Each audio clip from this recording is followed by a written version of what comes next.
ketika Adam turun ke muka bumi, ya, maaf, Adam dengan Hawa turun terpisah.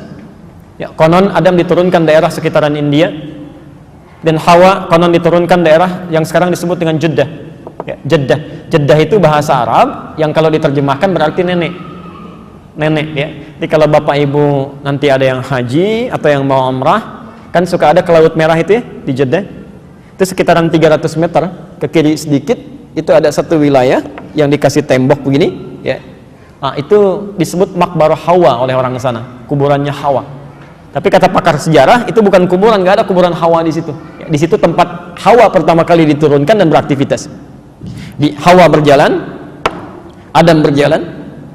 Dari pencarian yang cukup lama, tiba-tiba satu masa, ya, Adam melihat ada satu gerakan, Hawa melihat ada satu penampakan, masya Allah. Kayaknya kenal saya ini, kayaknya kenal saya, gitu. Ya, kenal dalam bahasa Arab disebut dengan Arafah.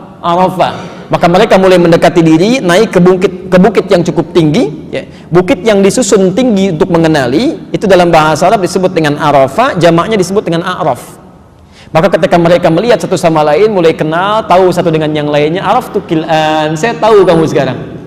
Tahu, bahasa Arabnya Arafah, sifatnya disebut dengan Arafah. Karena itulah sekarang tempatnya disebut dengan Arafah. Jelas ya? Pelan-pelan, saya agak cepat. Kemudian mereka berkumpul, hidup berkeluarga, sampai Hawa kemudian mulai mengandung. Ada di Quran surah ke-7 ayat 189, posisi paling kiri di sebelah atas. Falamma taghasyaha, kan? Maka tatkala keduanya mulai bergaul, hamalat hamlan khafifan, Hawa mulai mengandung kandungan ringan. Sampai kandungan berat, keduanya bermohon kepada Allah supaya nanti bayi yang dilahirkan lahir dalam keadaan yang saleh, yang baik. Maaf, ini petunjuk Quran pertama bahwa kalau ada seseorang tengah mengandung, ini doa yang disunnahkan di Quran. Ya, bacakan oleh suami istri. Redaksinya langsung diatur di situ. Ya. La in ataitana shalihan lanakunanna minasyakirin. Itu redaksinya ada di situ langsung.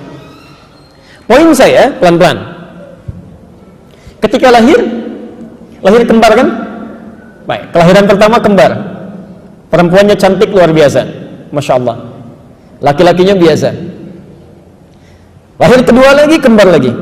Ya, kembar lagi. Ya. Maaf, laki-lakinya cukup biasa juga, perempuannya biasa juga. Ya. Kalau ukuran cantik dengan yang pertama lebih cantik dari yang pertama. Nah, sedangkan hukum Allah saat itu kan karena belum ada umat, belum ada perkembangbiakan, ya, keduanya harus dinikahkan kan? Harus ada pernikahan. Maka yang terjadi hukum Allah menjadikan keduanya mesti dilakukan pernikahan secara silang. Ya, tidak boleh secara bersamaan lahir. Di lahir yang pertama, ya. Bismillah. Di kelahiran pertama, lahir kembar, ya, ini perempuan, ini laki-laki. Kelahiran yang kedua juga kembar, ini perempuan, ini laki-laki. Hukum yang diterapkan tidak boleh melakukan pernikahan dari satu kelahiran yang sama. Yang ini tidak boleh menikah dengan yang ini. Harus disilang. Di perempuan di sini yang tadi lebih cantik disebutkan, ya, harus menikah dengan yang satu di sini. Sedangkan laki-laki yang di sini menikah dengan perempuan yang lahir belakangan atau kelahiran kedua. Pelan-pelan. Ini anak Nabi ya, anak Nabi. Namanya siapa kira-kira? Pernah dengar? Habil, satu lagi Qabil, tuh tahu dari mana? Ini yang jadi masalah ini. Ya, hati-hati, nama Qabil, nama Habil itu nggak ada. Oh, hati-hati, nggak ada. Jangankan di Quran, di hadis sahih nggak ada. Jangankan hadis sahih, hadis palsu aja nggak ada. Silakan cek ya. Jadi itu Israeliat, kisah-kisah yang nyebar ke kita, nggak ada nama Qabil Habil itu nggak ada. Jangankan hadis sahih, hadis palsu aja nggak ada. Ya. Quran surah ke-5 ayat 27. Posisi paling kiri di pertengahan, ke bawah sedikit. Quran surah 5 ayat 27. Kita beri rumus lalu kita sambungkan ya. Lihat kalimat Qurannya, fokus. Watslu alaihim naba abnai Adam bil haqqi, dan mohon kisahkan kepada mereka tentang kisah dua anak Adam. Kisahkan dengan benar. Kisahkan dengan benar, jangan ngarang kata Quran itu. Jangan ngarang. Lihat kalimat Qurannya. Quran tidak pernah menyebutkan siapa namanya, tidak. Hanya disebutkan kisah tentang anak Adam. Perhatikan sini ya, perhatikan sini. Bapak Ibu sekalian, kalau Anda mendengar atau melihat di Quran ada ayat berbicara tentang kisah, tidak disebutkan tokohnya siapa, Kapan kejadiannya? Itu pertanda satu, kisah ini akan terjadi lagi di masa depan dengan tokoh dan nuansa yang berbeda. Saya ulang ya, kisah ini akan terjadi lagi di masa depan dengan tokoh dan nuansa yang berbeda. Yang kedua, biasanya kalau tidak disebutkan tokohnya siapa, kejadiannya kapan, umumnya, walau tidak semuanya, umumnya kisah ini mengandung sifat-sifat yang tidak baik, yang tidak layak untuk ditiru. Tapi saking sopannya Quran, namanya tidak disebutkan supaya tidak dipergunjingkan. Jadi ada ajaran akhlak dalam Al-Quran yang tinggi. Kalau ada seseorang berbuat salah, jangan digunjingkan orangnya. Yang salah itu bukan namanya, yang salah perbuatannya. Jadi Anda ini sebetulnya mau memperbaiki perbuatan orang lain atau mau menggunjingkan orang? Ada orang misalnya tetangga masjid, Pak, nggak pernah ke masjid, tetangga masjid, sampingan masjid nggak pernah ke masjid. Masya Allah, apa hukumnya tetangga masjid nggak pernah ke masjid? Orang Islam, tetangga masjid, samping masjid, laki-laki nggak pernah ke masjid, apa hukumnya? Haram, dosa, apalagi. Masya Allah, ada yang bakar rumahnya. Saya kemarin waktu di Sumatera bakar rumahnya, kan? Kita lihat, Bapak Ibu sekalian, tetangga masjid, laki-laki, muslim, samping masjid, nggak mau ke masjid, apa hukumnya? Hukumnya ajak dia ke masjid. Jadi sebelum kita terapkan hukum fikih, hukum dakwah dulu, ya. Daripada celah orang, celah ini, celah itu, barangkali dititipkan kepada Anda menjadi tetangga, karena cuma Anda yang bisa mendoakannya. Anda yang bisa ngajak, ya. Satu kali mungkin Allah tanya, hei fulan, saya titipkan dia menjadi tetangga kamu, supaya kamu beramal soleh, kenapa kamu celah terus? Nggak ada faidahnya mencela itu, nggak ada faidahnya. Ya. Di kata bahasa Quran ini, minimal doakan dia. Ajak dia dengan kebaikan. Jadi kalau Anda temukan kisah-kisah buruk di Quran itu jarang sekali disebutkan. Ya. Maaf, siapa? Yang perempuan yang menggoda Nabi Yusuf siapa dia? Tuh, sudah salah lagi. Silakan cek, nggak ada di Quran Zulaikha, nggak ada. Ya. Disebutkan Imra'atul Aziz. Ya, Masya Allah, dari ayat 29 sampai ayat 31-nya itu. 31 paling kanan sebelah atas. Nggak ada istilah Zulaikha, wa Imra'atul Aziz, kan? Dan istri pembesar, Perdana Menteri pada saat itu. Ya. Saya mau kembalikan ke sini. Lihat sini, kembali ke tadi ke awal. Iblis berjanji saat sebelum diturunkan, saya akan goda semua anak cucu Adam, saya akan turunkan keburukan-keburukan supaya menyimpang dari perintah Allah, seperti pernah saya kerjakan. Maka ketika terjadi ini, Bapak Ibu sekalian, penyakit pertama iri hati yang dimiliki iblis ternyata diturunkan pada dua anak Adam yang lahir ini. Ya. Hati-hati, anak Nabi aja bisa kena, apalagi yang kita bukan anak Nabi. Anak Nabi kena penyakit ini, apalagi yang bukan anak Nabi. Ya. Maka mesti hati-hati dia. Apa yang terjadi ketika yang ini tadi cantik, kan ya? Masya Allah, cantiknya luar biasa, ini cantik, dinikahkan dengan yang adiknya yang lahir belakangan. Maka setan datang mengirimkan sinyal penyakit hasad kepada laki-laki yang ini. Bagaimana caranya? Ketetapan yang sudah diberikan, nikmat ini yang perempuan dinikahkan dengan adiknya bisa gagal, dia tetap menikah dengan yang pertama dan adiknya kehilangan nikmat yang telah ditetapkan itu. Ini kan hasad dia? Baik. Tapi Masya Allah, saking bijaknya Allah punya sifat hakim, saking bijaknya, tidak langsung diputuskan. Seketika Allah bisa putuskan. Nggak bisa, nggak boleh. Ketetapan saya final misalnya. Tapi saking bijaknya untuk memberikan hikmah, kemudian Allah turunkan ujian. Ya. Yuk kita uji saja. Kalau kepatuhan ini bisa muncul, maka kami akan putuskan. Silahkan sesuai dengan yang diinginkan. Maka di Quran surah kelima itu, pelan-pelan ya, ayat ke-27 diteruskan. إِذْ قَرَّبَا قُرْبَانًا فَتُقُبِّلَ مِنْ أَحَدِهِمَا وَلَمْ يُتَقَبَّلْ مِنَ الْآخَرِ. Ini saya mau terangkan sesuatu yang sangat penting, dampak dari penyakit ini, hasad ini. Maka diperintahkan oleh Al-Quran, dikisahkan pada kita, Allah memerintahkan, keduanya diminta untuk mengorbankan hasil pekerjaan mereka. Jadi yang anak pertama tadi, ibu, bapak sekalian, itu profesinya dia perkebunan. Ya, dia ngumpulkan di perkebunan dia, ya, dia rawat tanaman dan sebagainya. Adiknya yang kedua, dia profesinya di peternakan. Dia gembalakan domba dan sejenisnya. Apa yang terjadi? Fatuqabbala min ahadihima wa lam yutaqabbal minal akhar. Setelah tiba masanya, diserahkan kemudian untuk korbannya, ternyata yang satu diterima, yang satu ditolak. Nah, ini poin yang sangat penting. Bagaimana ketika diterima yang pertama ini, yang diterima ini, ternyata yang diterima yang adiknya yang kedua tadi. Dia merawat kambingnya, setelah dewasa, setelah bagus, Masya Allah, dipilih oleh dia yang paling gemuk, yang paling bagus, yang sekiranya paling dicintai oleh Allah Subhanahu wa Ta'ala, itu yang dikorbankan. Sementara kakaknya yang pertama itu mengambil, maaf, sisa dari yang kotor-kotor, ya, yang tidak pentingnya, yang tidak dikonsumsi. Ya.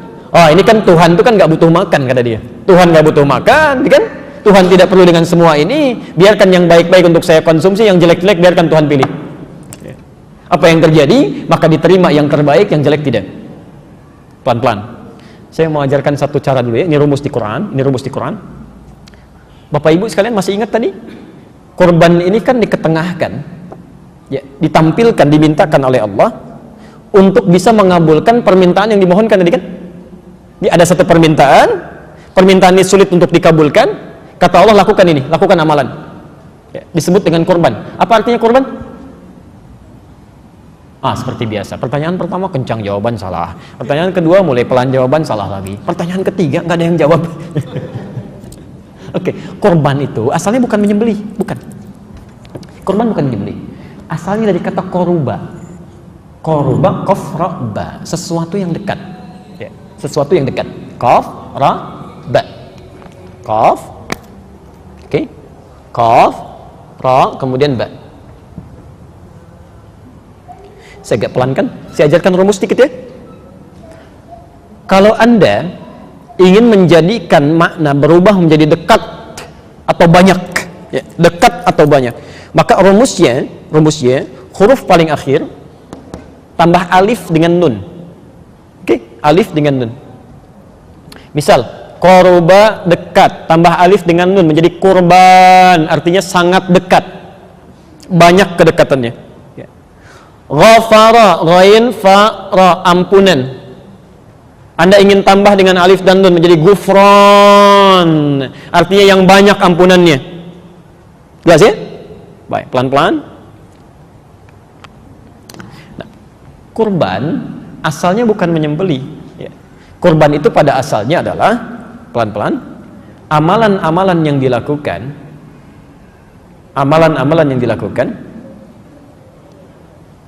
untuk lebih mendekatkan diri pada Allah Subhanahu wa Ta'ala. Untuk lebih mendekatkan diri pada Allah Subhanahu wa Ta'ala. Pelan-pelan.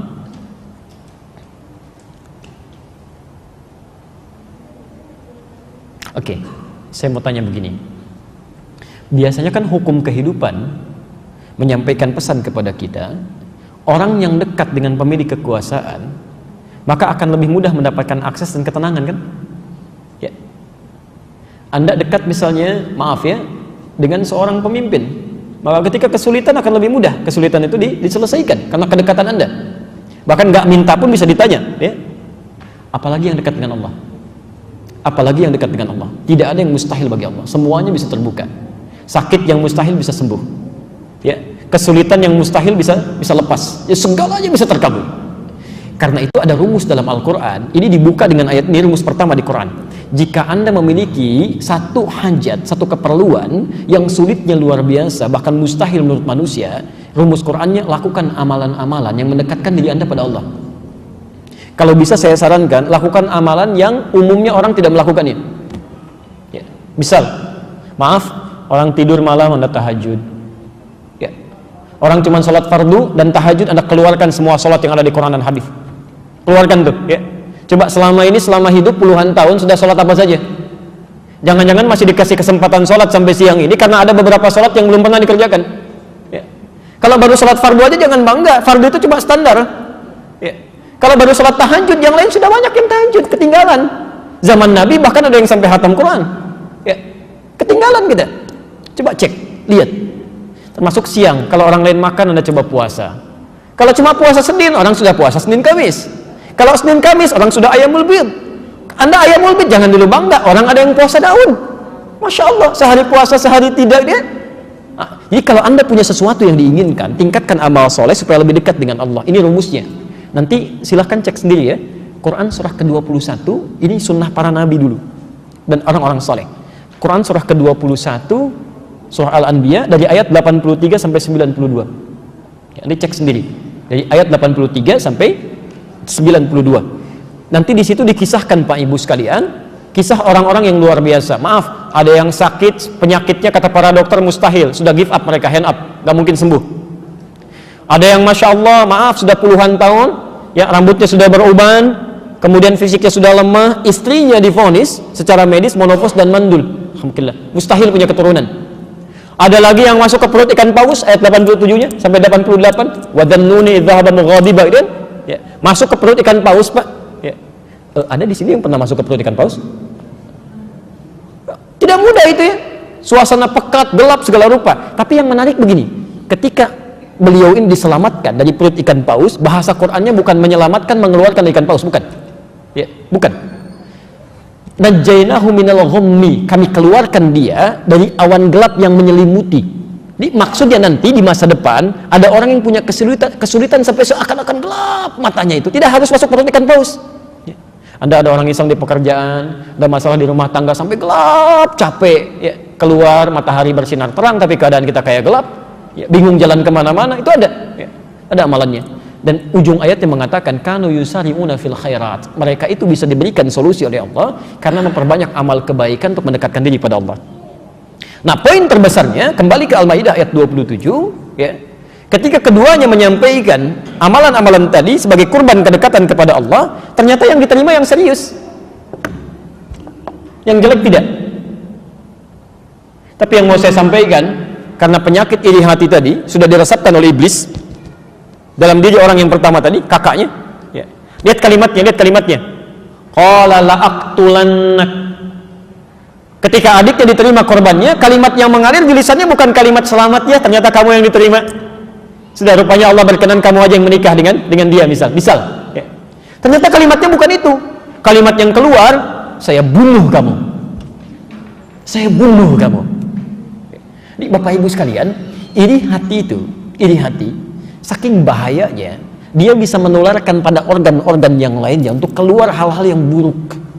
Jadi kalau orang sudah kena sifat iri hati, itu dari lubuk hati yang paling dalam, begitu keluar ke lisan bukan yang baik-baik, lisannya pasti kotor. Coba cek ya, maaf, Anda bertemu teman yang sedang iri hati, pasti kata-katanya kotor semua tuh. Tahu nggak kamu? Padahal saya yang duluan masuk kerja di sana, dia yang dipromosikan.